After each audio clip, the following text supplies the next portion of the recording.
This is episode 1 of the Fitness Plus Technology podcast with our guest, Bryan ORourke. There's going to be possibilities now that were very hard to execute before. For some business models and professionals, it's going to be disruptive in a painful way. The exciting thing is the greatest products and services in our industry space in the next decade to two haven't even been created yet. Behind it all, obviously, is the incredible impact of chronic disease globally on the world. Welcome to the Fitness Plus Technology Podcast for club owners, operators, and fitness professionals. I am your host, Josh Trent, and this is your number one trusted resource for the accelerating world of fitness technology. Each week, we bring you an expert interview with global influencers at the crossroads of fitness and technology. You'll gain the insights, tools, and inspiration you need to stay connected to the pulse of what matters most for your fitness business in the age of exponential technologies. This podcast is brought to you by the Fitness Industry Technology Council, who is mobilizing resources to drive the fitness industry forward and representing leading companies and organizations to success through collaboration. This show is supported by Videri Ventures, a boutique investment and advisory firm helping early mature and late-stage enterprises succeed in a new era.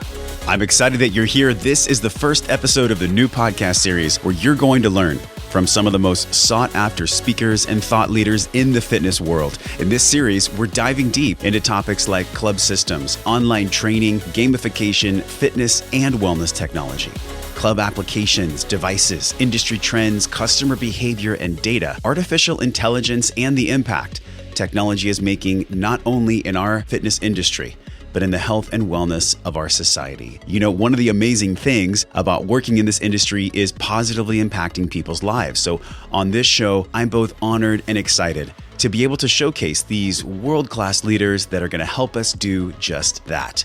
If you're meeting me for the first time, my name is Josh Trent and I am your host. I've been in the health and wellness industry since 2004, when I had a major weight loss of over 80 pounds and health transformation that led me to becoming an inspired trainer. And in my career, I've coached over 10,000 sessions, helping hundreds of people lose weight. My passion in technology stems really from a film I saw in 2013 called Personal Gold. This was produced by Olympians Sky Christopherson and Tamara Jenkins, a film about quantified self and digital health technologies that inspired the USA women's cycling team to win a silver medal in the 2012 Olympic Games. Now, this led me down a path of becoming a digital health coach and expanding my wellness coaching business through the power of wearable and wellness technology. There are some exciting things coming down the road for all of us, my friends, as technology is literally shaping the way we work with clients and creating incredible health club experiences for the members of the future. So get ready for an exciting lineup ahead and buckle up, because this is going to be a fun ride as together we explore this intersection of fitness plus technology. For episode 1, we are learning from fitness industry leader and sought-after speaker, Bryan ORourke. Bryan's bio reads like an incredible story. Bryan is an accomplished CEO. He's a strategic advisor, an entrepreneur, investor, multiple published author, and professional speaker. His expertise in technology, strategy, development, marketing, management, and finance has led to a track record of incredible results in the fitness and wellness sectors, in food and beverage, international trade, and franchising. His articles have been published in a variety of established periodicals like the Wall Street Journal and the New York Times, among other leading newspapers. Bryan is a wealth of information, and I am beyond excited to share this part 1 of a special 2-part series to kick off the Fitness Plus Technology Podcast with Bryan ORourke discussing a new era of exponential technology, part 1. Let's jump into this fun and exciting conversation with the president of the Fitness Industry Technology Council, Bryan ORourke. Bryan, welcome to the show. Hey, Josh, how you doing? So fantastic, man. Excited to kick off this incredible series with you. Bryan, before we talk more about your background and this impact of tech on 1 billion health and fitness club members by 2025, share with us your vision for this podcast, kind of how it came to be, and how with this show we're serving the fitness industry in this new era of tech. Thanks, Josh. And by the way, a big part of how it came to be was because of you, Josh, and your efforts with the Fitness Industry Technology Council, and of course, our collaboration over the last several years. So I thank you for putting your energy into this. But for the industry overall, we're in such an interesting place and time with what technology, consumer trends, globalism, and economics are doing and creating this huge opportunity in our industry space.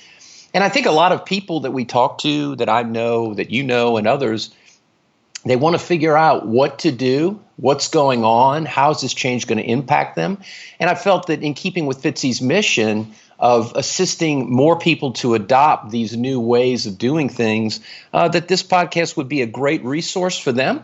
So it's what the Fitness Industry Technology Council is all about. So I have some deeper questions for you coming up about your path and kind of how you got to where you are. But tell us briefly, maybe in a few sentences, who is Bryan ORourke? What do you do? Why do you do it? Well, I really enjoy helping others. I've always been involved in technology and disruption in a number of industries, starting back in the 80s when the advent of the personal computer hit the marketplace. And I went to work for an entrepreneur by the name of Al Copeland in New Orleans, and went through a period of using technology in the food business and franchising, and then in many other industries, all the way through franchising when I was one of the early adopters of intranets. I've always been an early adopter of technologies. Even in 2007, when Twitter came out, I was on it.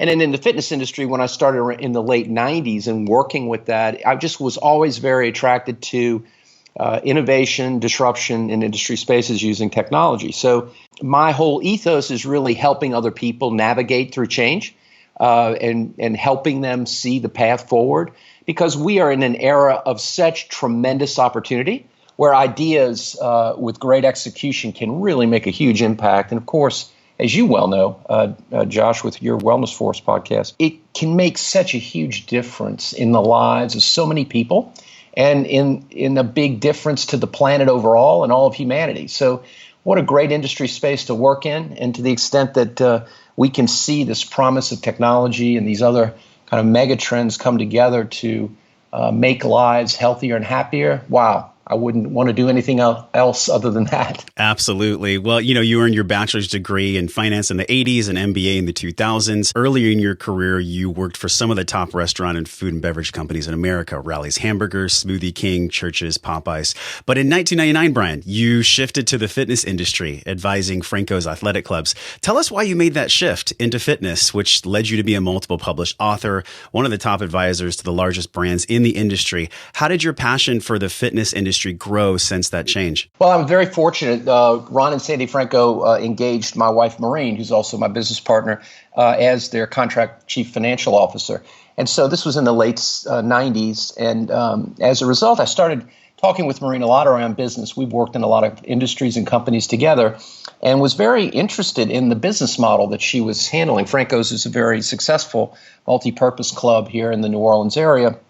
They were opening a second location, and so I assisted them in capital formation and various aspects of the business planning, and then started to just become very intrigued by the industry space for many reasons. Actually did some of my graduate work and research on the industry space, and just found it very, very fascinating as an industry and what its potential was. So for almost 20 years now, I've been working in various capacities around the industry space, and I think, of course, I've always enjoyed working out. I always was a member of a club for a long time. I loved to cycle, and competitively I ran and did different things. But but I just found the industry space fascinating. And, there are a lot of really wonderful people that are in the industry space. So it's a pretty enjoyable place to work because of that, and so much more, as I mentioned before. And you are leaving for China Fit in a couple of days. You just got back from London presenting about technology. So this is a space where I think people are really looking to you for leadership in this.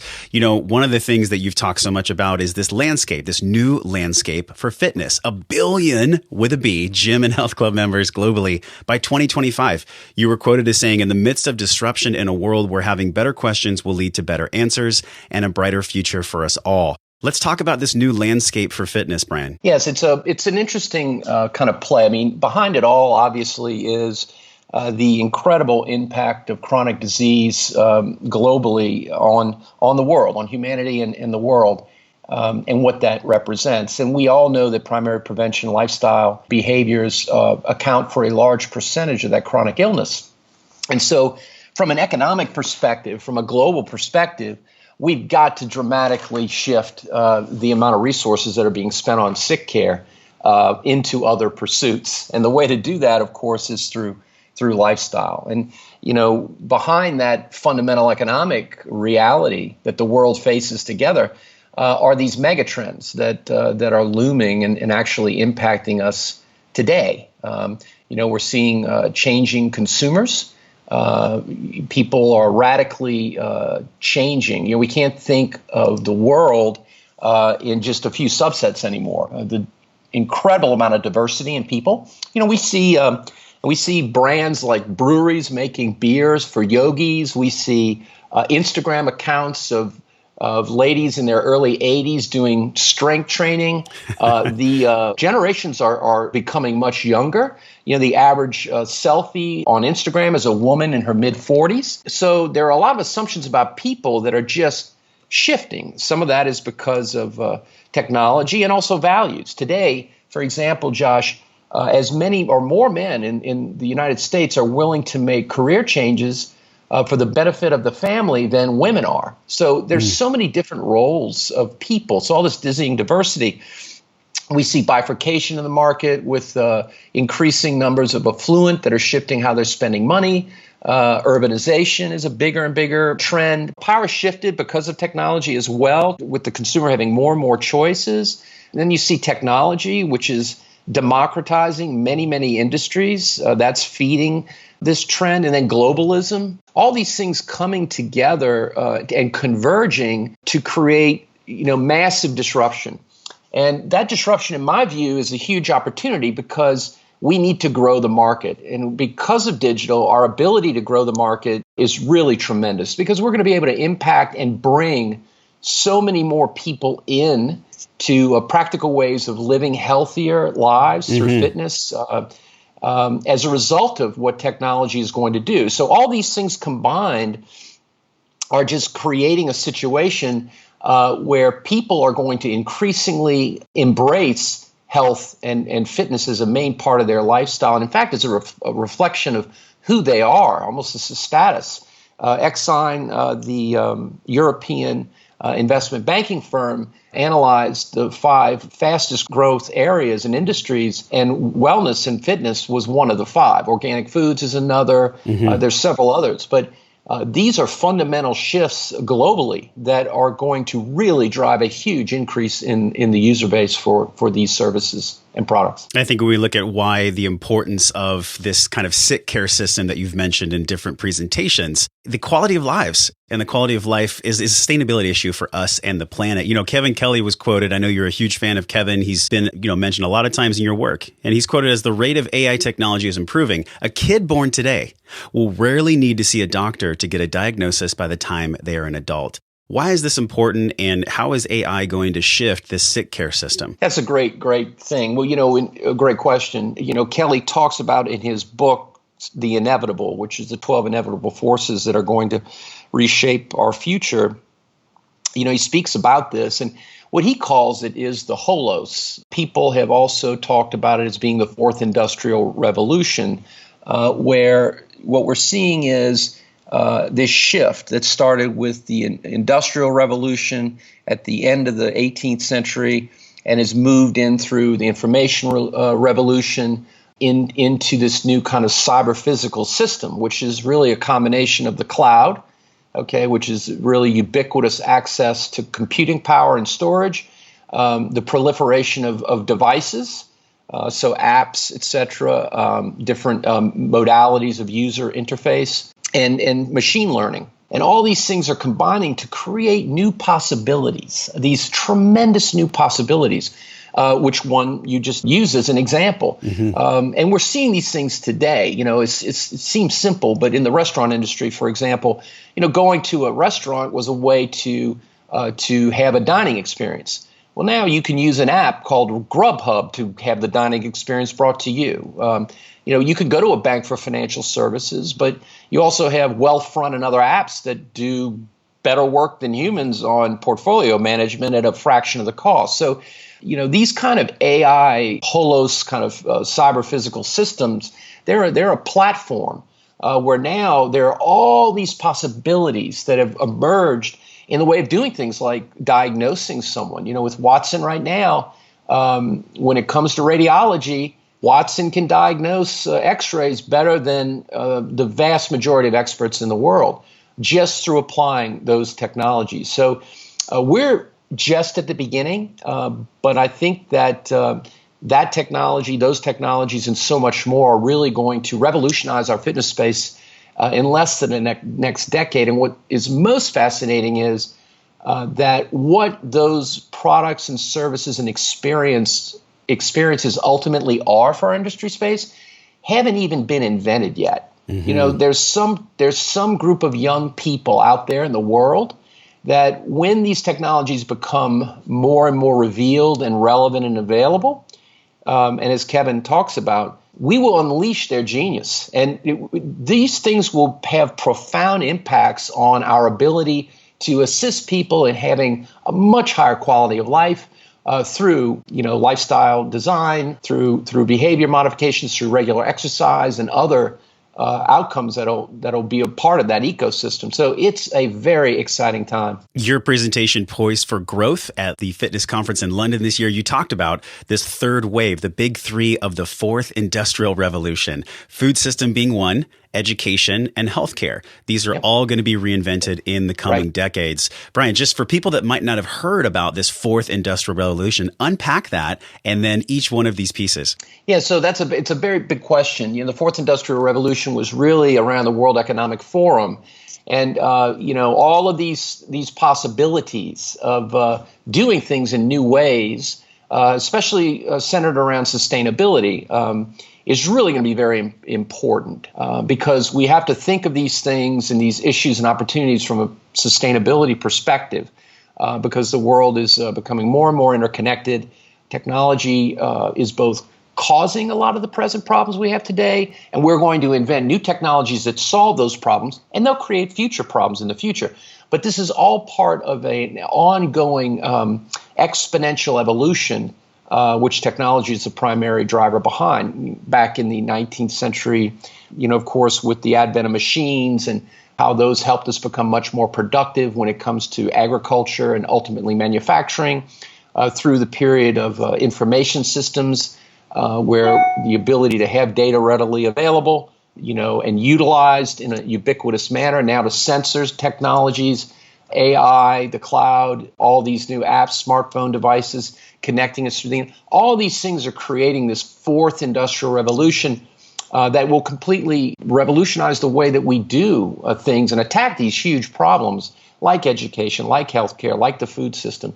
So it is a very, very exciting time. And you talk about dizzying diversity a lot, how the consumers are changing. And by the way, I just want to talk a little bit about what you just said. I think it's beautiful because so much of what we're going to do with this Fitness Plus Technology podcast is bring on people who are experts in their field that are talking about what they're seeing on the front lines. What's actually moving the needle, not just in our fitness industry, but globally. Now, when we look at this fourth stage, the cyber physical systems, the way in which the consumer is changing and how these systems are going to meet that, who is this new consumer? I mean, why is there bifurcation? Why is that so important? And just tell us a little bit about this new consumer. What do they look like? What do they do? Well, they're very diverse. I mean, there's many, many, many different types of consumers, which is really kind of analogous to the so many increasing numbers of choices and alternatives.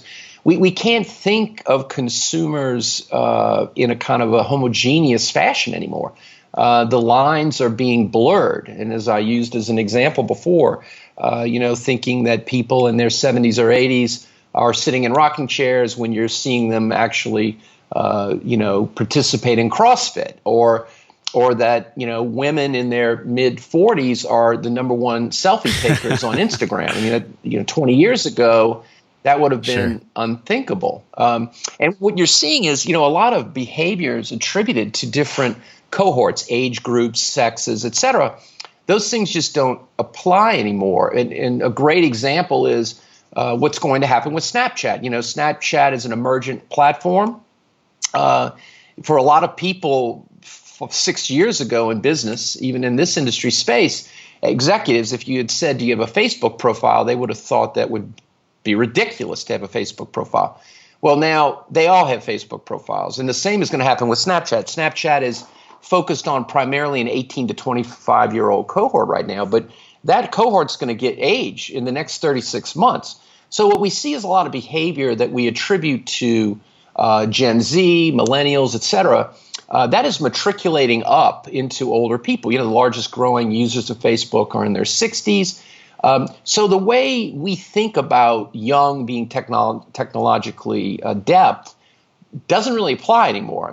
So there are all these dizzying combinations of types of people, and thus business models have to morph. To the extent that we have a convergence of these trends, it's creating an explosion of demand in our fitness industry.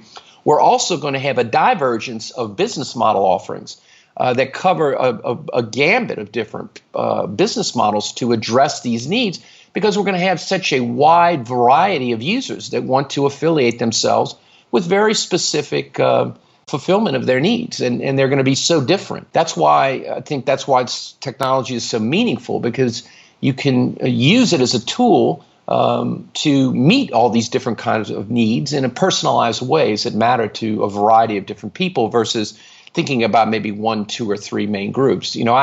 I am not a millennial per se, but if I go on the Pugue.org site, you can test to see if you're a millennial.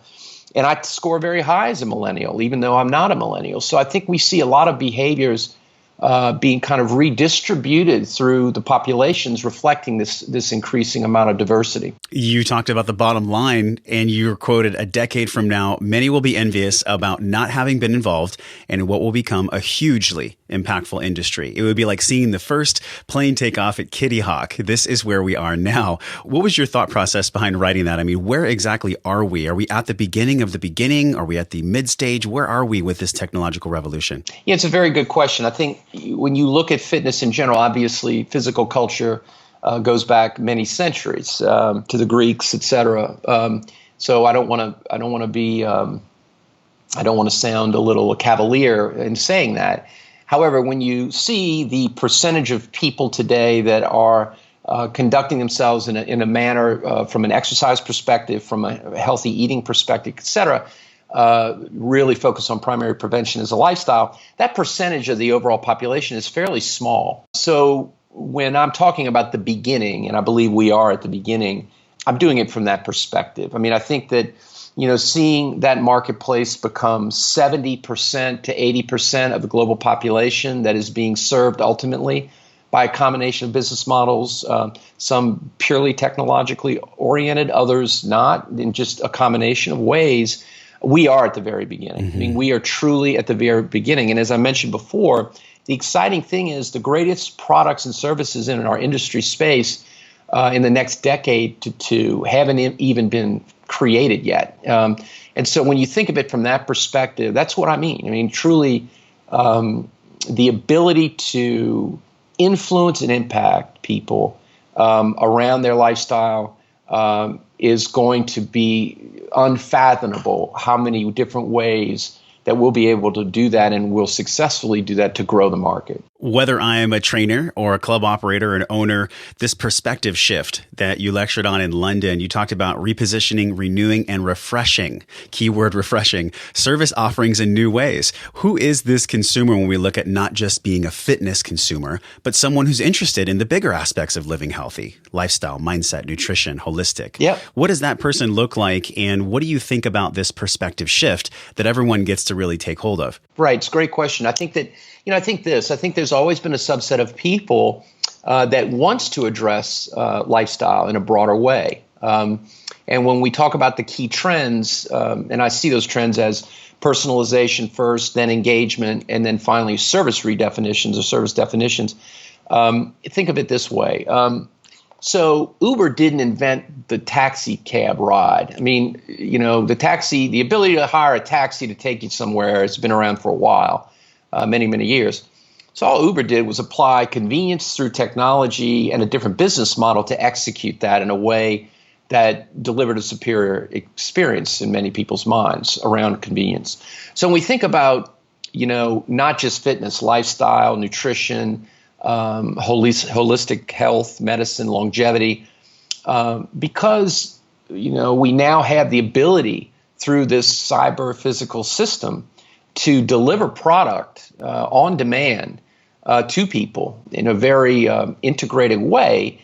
there's going to be possibilities now that were very hard to execute before. So if you think about nutrition, products and platforms and apps like Blue Apron and others create a world where customized meals can be delivered at scale, wherein before doing that was a lot harder. Now, because of the infrastructure, because of the way things work with solutions like Amazon's platforms and others, we can really have a situation where we're delivering an omnipresent experience that can incorporate a number of different aspects of healthy living, including diet, exercise, on-demand coaching, 24/7 in an omnipresent way. Mindset, as you know, and I think we've discussed this before privately, Josh, we see meditation as a $1 trillion industry in the next 5 years because technology has really kind of overloaded the reptilian mind, let's say. A mindful adoption of meditation is going to be very beneficial for people.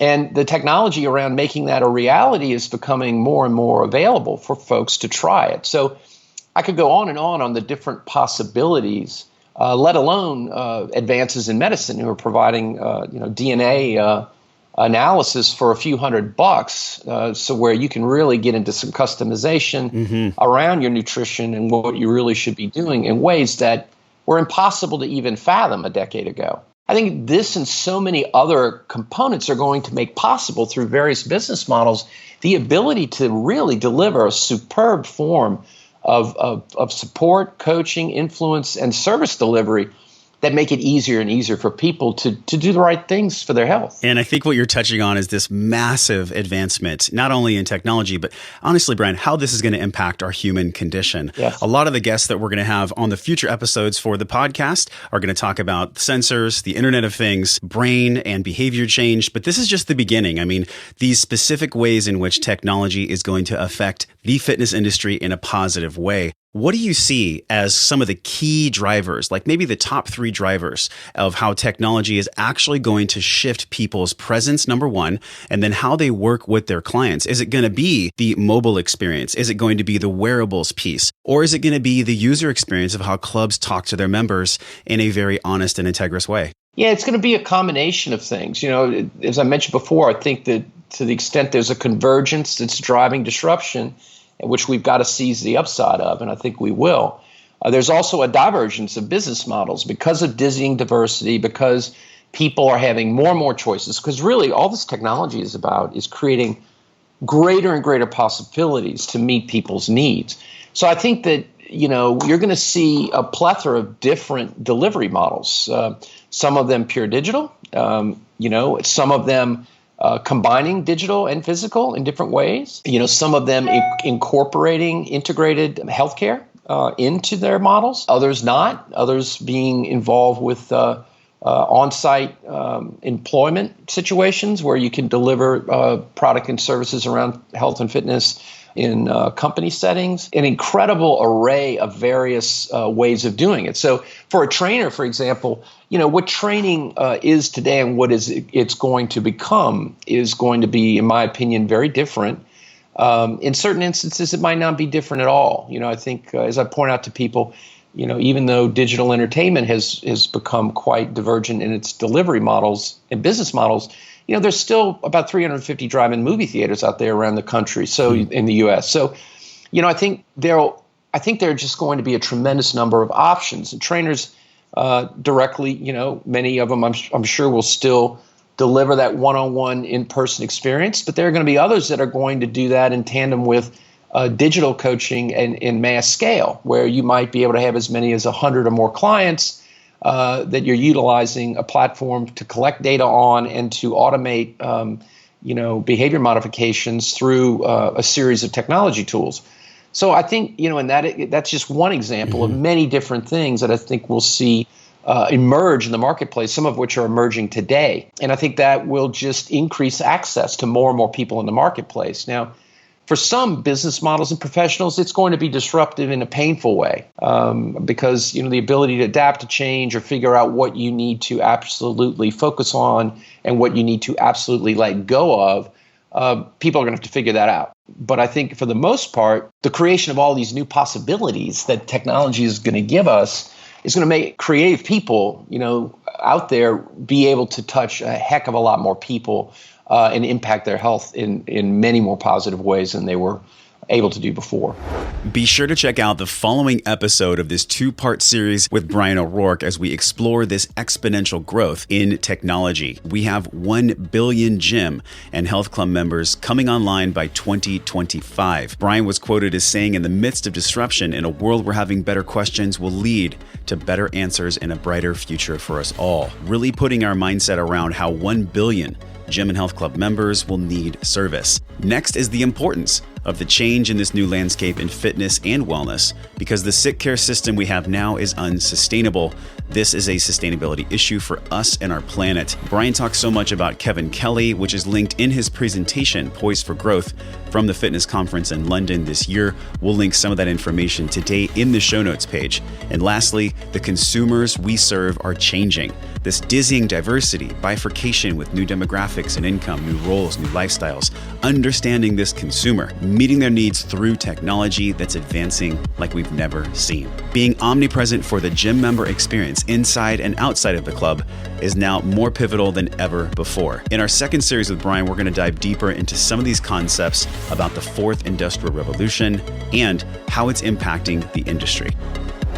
Thank you for spending some time with me on the Fitness Plus Technology Podcast. I want to thank our sponsors, Videri Ventures and the Fitness Industry Technology Council. You can learn more about becoming a valued partner with FitC, as well as access all the links and resources from today's show by heading over to fittechcouncil.org/podcast. If you're listening on your phone, tap the show artwork and the live link will appear in purple. Support this podcast by leaving us a 5-star review on iTunes. If you've gotten value and been able to take inspired action from the guests and information on this show, head on over to fittechcouncil.org/review, and you can leave your voice to be heard live on the iTunes airwaves. Or just simply tap that show artwork and the review link will be in purple for you to leave right from your phone. Next week, we have another phenomenal show with an expert guest to inspire you at the crossroads of fitness and technology. So until I see you again next week, be well, have an amazing day, and go out there to connect online and offline with the people you care about most.